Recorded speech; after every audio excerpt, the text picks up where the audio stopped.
akka itti ba'an beeku malee akka itti galan hin beekan. Jireenyi biyya namaa kun baay'ee ulfaattudha. Keessattuu yeroo ammaa kana jechuudha. Gidiraa, dhiphuu waa hedduu of keessaa qaba. Garuu kana keessa darbuudhaaf obsa qabaachuu fi karaa waaqayyootti fuula ofii garagalfatanii rafuun baay'ee barbaachisaadha. Ganamas yeroo kaatan waaqa keessan galateeffachaa guyyaallee ganamarree halkanii guyyaa bakka deemicha keessanitti yeroollee galateeffannaa yoo dhabdan bakkuma barbaaddanitti yoo waaqayyoon kadhattan waaqayyo isinii dhaga'a jechuudha. Akka namaa miti. Egaa viidiyoon hamma isinii qabadhee dhufe waan baay'ee nama gaddisiisuu fi onnee namaa cabsuudha. Nagaallee isin gaafachuu hin daganne nagaaf jaalalli waaqayyoo bakkuma jirtanitti isiniif haa baay'atu jechaa obboleewwan koo amantaa biroo taatayyoo yaashama harka fuune jechaa. Egaa viidiyoo kana akkuma suura irratti argitan obboleettiin keenya erga biyya Saawud deemtee ji'a sadii kana keessatti immoo sammuun ishii jeeqame sammuu ishii dhabuudhaan madaamonni gaafa ati fayyaa qabdu malee gaafa mataan kee xiqqoomarree si dhukkubu isaan sin jaallatan ni beektan kanallee jechuudha. Hundi keenya argaati jira waan ta'eef keessa jiraannes beekna waan ta'eef. Egaa obboleettiin keenya kun gaafa sammuun ishii tuqamu beektu biirootti gattee akkasiin eenyurra boraateeffattee jechuudha. Dhiphuun kun maalirraa dhufa yoo jenne obboleewwan keenya yeroo baay'ee biyya namaarraa biyya keenyarraa kara biyya namaa dhaqan ofitti amansiisanii jechuudha. Ofitti hin amanan bakka yerda biyya keetii nan baha jettee dhiphuu kamuu gidiraa kamuu danda'a jedhiitii biyya keetii of amansiisii bahe.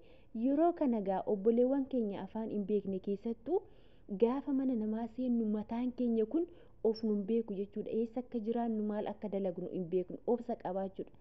Yoo afaan beekte ta'e afaan keessanaa waa barbaadde rakkoo keessa waan barbaadde itti himachuu dandeessa faana haasa'uu dandeessa. Yeroo baay'ee dhiphinni sammuu maaliidhaan dhufa kan jennu rakkina garaagaraatiin jechuudha. Gaafa biyya keessan kanaafuu obboleewwan koo dhiphuu kanarraa immoo bilisa ta'uudhaaf immoo jalqaba biyya namaa dhaquudhaan dura of qopheessuun barbaachisaadha jechuudha. Erga sammuu keenya of qopheessisnee sammuu keenya tasgabbeessinee booda yeroo kara biyya namaa dhaqnu kanarree gidiraan hedduun nurra ga'uutii danda'a yeroo jalqabaatiif jechuudha.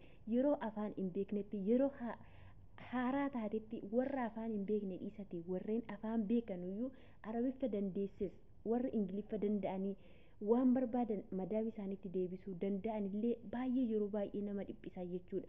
Maaliif taanan biyya keenya keessatti hawaasa bal'aadha. Hawaasa bal'aa keessa deemtaa mana abbaa kee mana haadha kee gadi baaturreen hawaasa bal'aa keessaa deemtee ol deebita jechuudha.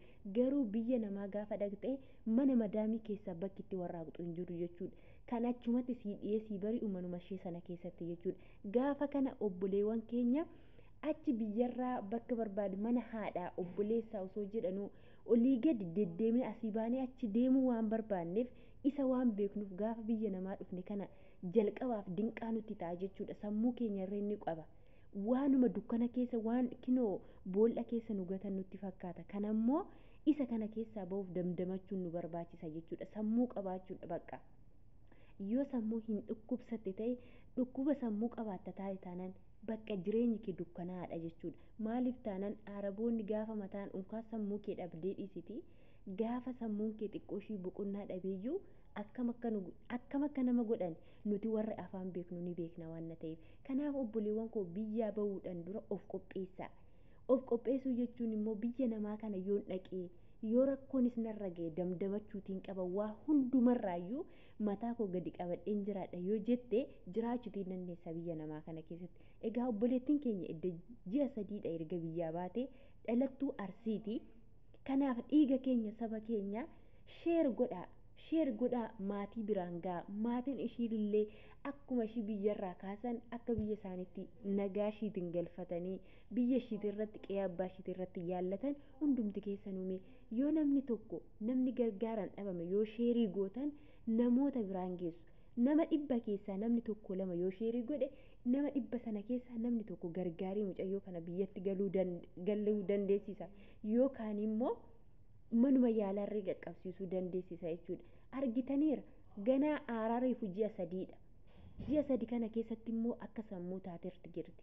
Kinoo biirootti gatanii akkasiin namni garagaleerree nama laaluu hin jiru. Namni hundumtuu kan sin jaallatu kan yaa'e beluuko yaa mixxiqiree koo siin jedhu gaafa fayyaa qabdu qofaadha. Fayyaa dhabde taanan bakka hin jiru waan hundumtuu fayyaa keetiin ala. jireenya kee kam keessatti jireenya kam kee keessa jiraadhutu fayyaa yoo qabaatte waan hundumtuu kan si gammachiisu jechuudha. Maaliif taanaan inni dalagatta waa barbaaddeenyu jette jireenyi biyya namaa kun yeroo ammaa kana baay'ee tokko cimteetii jirti jechuudha obboleewwan koo. Obboleewwan dhiiras ta'e shamarranis ta'e biyyuma kamuu deemu biyyuma guddatte keessa iyyuu jiraadhu. Bakka jireenyi bara kanaa dhalootuma kana ta'ee numa dhaloota kanarra dhaloota safuu gate taanee dhaloota waaqayyoon sodaachuu dhiise taanee kanumaaf qormaanni irreen lafa dachee kanarratti nutti baay'atanatti fakkaata. Kanaaf obboleettii keenya kana sagalee yaa taanu miidiyaa xiqqoo qabna jennee callisuutii hin qabnu. Maaliif taanaan dhiiga keenya waan taateef mucayyoo kana yaallachuutii qabna. Har'a kan ganaa takka jettee biyya ishiitii reefuma miila tarkaanfatte kana gaafa akkasiin ji'a 3 keessatti sammuun ishee dhabdee akkasiin ciistu dhugaa baay'ee tokko namatti dhaga'ama. Yoo feesbuukii deemtanii gadduma dhageessu, yoo tiiktookii deemtanii gadduma dhageessu, yoo karaa yuutuubii dhuftanii gadduma dhageessu jechuudha. Dhugaa gaddi baranaa baay'ee fagaateera.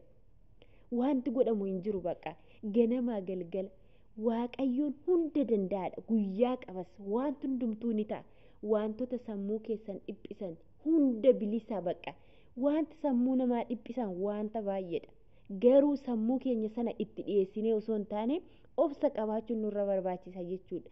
Wanti sammuu kee dhiphisu wanta baay'eedha. Gaafa sammuun kee dhiphatu immoo yookiin ri'oota keetti sheer godhachuu yookiin bakka wantoota si dhiphisan sanarraa fagaachuutii qabda jechuudha. Keessattuu shamarran keenya yeroo ammaa kana dhiphuu sammuurraan kan ka'e dhiphuu baay'eerraan kan ka'e sammuun isaanii ni tuqama.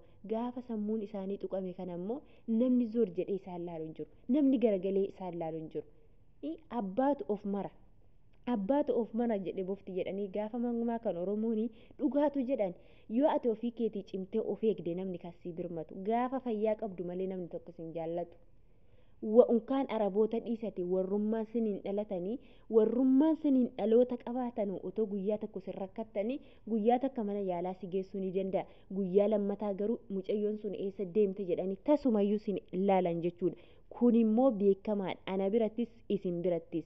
Kanaafuu waaqayyoon obboleettii keenya kanaaf illee sammuu ishee deebisuu fi sammuu ishee deebisuu jedhaaf kadhannaa keessanii ani wanta guddaa keessa yeroo hunda kan waaqayyoon galateeffadhu fayyaa qabaadhee hojjedhee argachuu kootti hedduun galateeffadha jechuudha. Yeroon dhabus waaqayyoon galateeffachaa yeroon argadhes waaqayyoon galateeffachaa yeroo hundumayyuu gaddas gammachuus gaddiyyuu narra ga'u guyyaa tokko waaqayyoon maaliif akkas na goote hin jenne. Galata kee jedha yeroo hundumaa jechuudha. Galata kee yaa waaqayyo wanta na jaallatteef wanta mucaa kee ta'eefan na qorte waan na ta'eef qormaata kana keessaa immoo sumatu na baasa jedheetan halkanii guyyaa waaqayyo irratti bu'a jechuudha. Garuu gatii isin kadhattas isiniin dhoowwatu rabbiin keessan amantaa kam keessayyuu jiraadhu waaqayyo kee galateeffatti taanaan ganamaa galgala gaafa quuftee isarraa dudda garagashitee gaafa rakkatti qofa duddatti garagashuu miti yeroo hunda jechuudha. Yeroo hunda yeroo gammachuu yeroo gadda kee yeroo dhaba kee yeroo argattirreen uumaa kee galateeffachuun waa hunda caala jechuudha. Kanaaf obboleewwan koo dhiphuu kanarraa waaqayyoon isin haa baraaru jechuudha. Waaqayyoon dhiphuu hin taane keessattuu dhiphuu biyya namaa kana dhiphuu gola ormaa kana keessaa isin haa baasu.